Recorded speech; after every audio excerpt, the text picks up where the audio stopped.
Bonsoir à tous et bienvenue dans votre magazine Santé. Comme chaque jeudi, sensibiliser au dépistage du cancer colorectal. C'est toute la vocation de Mars Bleu, une campagne nationale tous les ans à cette époque. Pour les hommes et les femmes de 50 à 74 ans, ce cancer est guéri dans 90% des cas lorsqu'il est détecté à un stade précoce. Mais la crise sanitaire a-t-elle eu un impact sur le dépistage? On en parle avec notre invité, le docteur Julien Branche, gastro-entérologue au CHU de Lille. Bonsoir. Bonsoir. Merci d'avoir répondu à notre invitation. Et comme chaque jeudi, Tina Géréral, journaliste santé et pharmacienne, est avec nous. Bonsoir Tina. Bonsoir Marie. Alors première question, docteur, est-ce qu'il y a des retards dans le dépistage depuis le début de la crise sanitaire il y a un an ? Oui, bien sûr, le dépistage du cancer du côlon repose sur la coloscopie qui se déroule sous anesthésie générale en France et l'interruption des programmes opératoires brutales et prolongées a nécessité de décaler dans le temps un grand nombre d'interventions qui a décalé la prise en charge de beaucoup de malades ces derniers mois. Et pour ce cancer, on parle d'un cancer qui est le deuxième plus meurtrier en France. Est-ce que vous avez vu du coup des personnes arriver à un stade plus grave de la maladie ? Effectivement, on a dû prendre en charge plusieurs mois après l'indication initialement portée par l'organisation des soins en France, et on a pris en charge des malades dont l'intensité de la maladie était sévère, et on pouvait effectivement imaginer que diagnostiqué quelques mois plus tôt, la situation aurait été différente et probablement plus facile à soigner. Alors, docteur, est-ce qu'on peut revenir un petit peu sur l'explication de ce cancer ? On parle aussi de colorectal, de rectum. On a un schéma justement qui s'affiche sur l'écran. Est-ce qu'il y a une différence entre les deux tout d'abord ? Voilà, le côlon, c'est la partie terminale de notre tube digestif, qui est un segment intestinal qui mesure un petit peu plus d'1 mètre et qui se termine à son extrémité par le rectum, qui est une poche qui va se remplir de matière fécale et entre deux défécations. Vers quel âge, en moyenne, se déclare le cancer ? Le cancer du côlon se déclare 9 fois sur 10 après l'âge de 50 ans. Alors on a des chiffres également, 43 000 personnes au total en France sont touchées chaque année par le cancer colorectal. Il y a plus d'hommes que de femmes. Le cancer se guérit dans 9 cas sur 10. C'est beaucoup, c'est porteur d'espoir ça ? Oui, c'est une maladie qui est très fréquente et dont on connaît très bien l'histoire naturelle. C'est-à-dire que dans le côlon risque de se développer, c'est très fréquent dans notre société, des polypes qui sont des excroissances de chair qui, si on les laisse évoluer avec le temps, vont augmenter de taille avec un risque de cancérisation. Quand ils sont identifiés par le test de dépistage et traités par la coloscopie ou une intervention chirurgicale, l'ablation de ces lésions précancéreuses va permettre de faire disparaître et donc d'avoir un excellent pronostic de cette maladie. Alors pourquoi est-ce qu'il touche plus les hommes que les femmes, ce cancer ? On pense que c'est en partie lié aux facteurs de risque individuels et environnementaux, c'est-à-dire que parmi les comportements individuels, la sédentarité, le surpoids, la consommation d'alcool, de tabac, la consommation de beaucoup de viande rouge sont des facteurs de risque alimentaire qui augmentent le risque de cancer colorectal, et probablement la discrète surreprésentation des hommes dans cette maladie serait une explication à cette petite différence. Est-ce qu'on a des symptômes qui sont très évocateurs au-delà des saignements qui peuvent faire penser qu'on a probablement un cancer ? Les symptômes arrivent lorsque la tumeur est installée et s'est développée dans le gros intestin. Les symptômes les plus fréquents sont les saignements intestinaux, le sang dans les selles ou le sang digéré dans les selles, les douleurs abdominales et les modifications du transit. L'objectif, c'est le dépistage, c'est-à-dire au contraire justement aller proposer à des gens qui n'ont aucun symptôme d'aller faire un test chez eux pour identifier la possible présence d'un polype qui ferait un cancer du côlon plus tard. Oui, comment ça se passe le test alors pour cette tranche d'âge concernée, 50-74 ans Entre 50 et 74 ans, on reçoit une invitation de la part de l'assurance maladie pour aller chercher chez son médecin traitant un document, une enveloppe dans laquelle il y a un kit qui est très bien fait et très simple pour faire le test à la maison.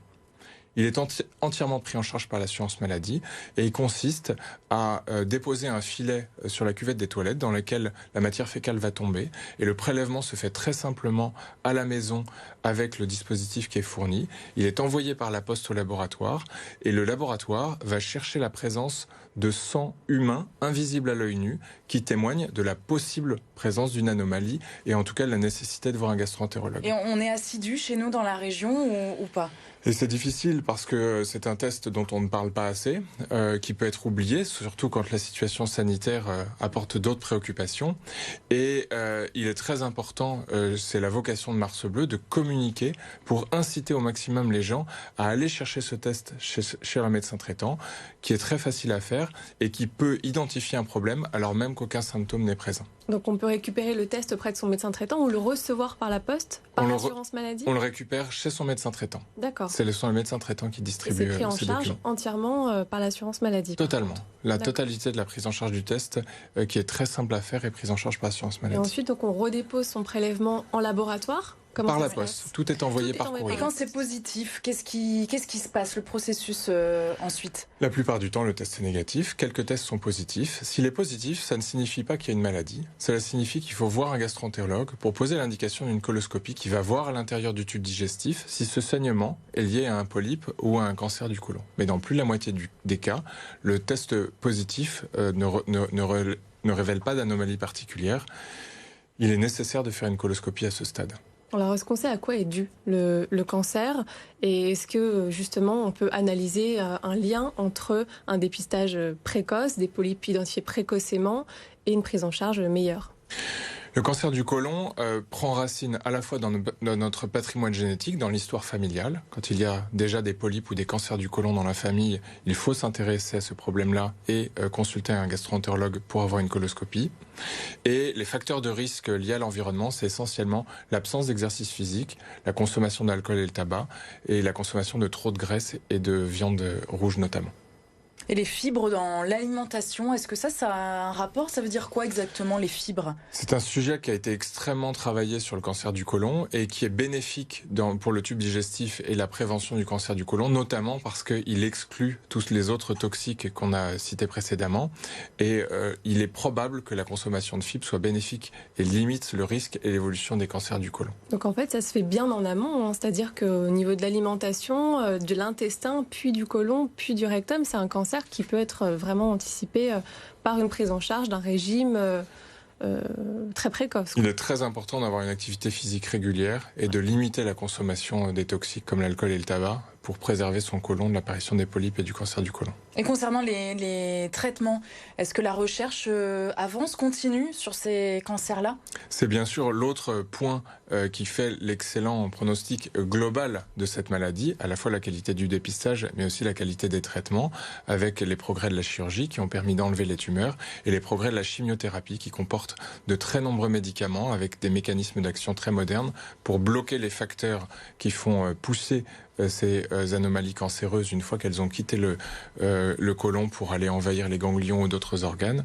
Et les traitements disponibles sont très nombreux et les traitements sont personnalisés en fonction de chaque cas. Docteur, vous restez avec nous. On continue avec les questions des téléspectateurs.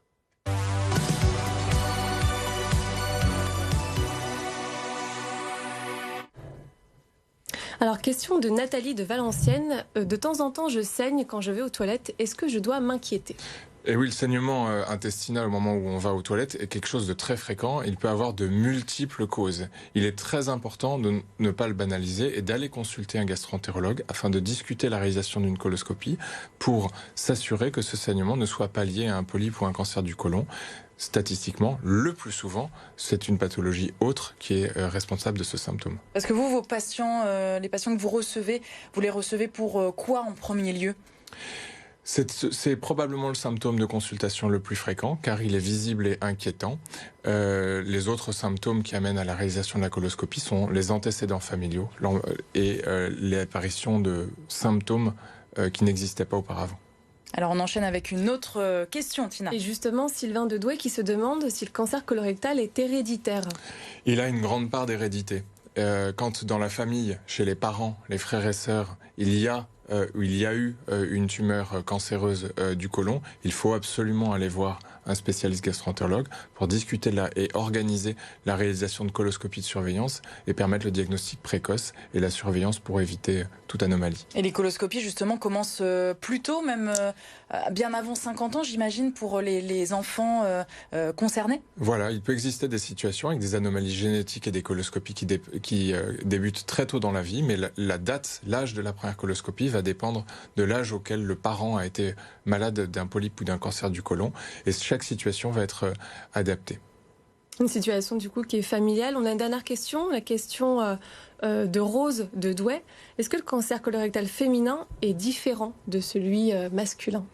En dehors des facteurs de risque qui amènent à l'apparition d'un cancer du côlon qui est sont toujours difficiles à qualifier à l'échelle individuelle. On ne peut pas vraiment dire que l'on soigne différemment le cancer du côlon de la femme. On est construit de la même façon. Voilà, Ouais. Du moins sur ce sujet. Sur Mars Bleu, donc on disait, c'est le mois chaque année où on parle du dépistage. Est-ce qu'il est un petit peu effacé cette année ou même depuis 2 ans finalement avec cette crise ? Il est bousculé. Le Mars Bleu est une campagne de communication et de promotion du test de dépistage. Il y a néanmoins en ligne de nombreux sites qui vont proposer des visites virtuelles. Il y a des cabinets de gastroentérologie qui sont ouverts pour des journées portes ouvertes pour promouvoir la compréhension et le dépistage du cancer du côlon. Et l'essentiel des manifestations cette année se déroule en ligne, effectivement. On parlait des retards en début de magazine. Est-ce que vous pensez que vous allez, vous soignants, pouvoir rattraper le retard ? On essaye à tout prix. On subit une nouvelle vague d'épidémie qui contraint à baisser considérablement et brutalement l'activité.